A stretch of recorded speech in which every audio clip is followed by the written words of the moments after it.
आज संडे आहे तर म्हटलं संडे स्पेशल काहीतरी बनवावं. तर इथे मी काय बनवते ते तुम्ही नक्की कॉमेंट करून सांगा. इथे खोबरं, तेल, खसखस, कांदा आणि थोडेसे खडे मसाले व्यवस्थित असे भाजून घेतले तेलामध्ये आणि इथे चणे जे आहेत ते शिजवून घेतलेले आहेत आणि ही पेस्ट बनवली आहे. तर पातेल्यात तेल टाकलेलं आहे आणि तरी म्हटलं की तेल लागेलच आणि घरचा काळा मसाला टाकला आणि सोबतच आपण जी पेस्ट बनवली ती टाकले आणि वरून थोडंसं लाल तिखट आणि धने पूड टाकलेलं आहे. व्यवस्थित मिक्स केले, थोडंसं पाणी टाकून तेल सुटेपर्यंत ठेवलेलं आहे आणि तेल सुटलं की तुम्ही बघू शकता किती सुंदर असं दिसत आहे ना.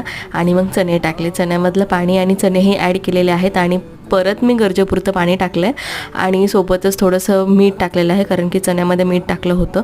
आणि इथे टोमॅटो कच्चे असे उभे चिरून असे टाकलेले आहेत आणि वरून कोथिंबीर. तर तयार आहे आपलं चना पोहे. तर कशी वाटली रेसिपी नक्की कॉमेंट करून सांगा आणि लाईक, शेअर, सबस्क्राईब आणि या खायला किती टेम्पटिंग दिसत आहे ना. तर नक्की कॉमेंट करा मला आणि लाईक, शेअर, सबस्क्राईब.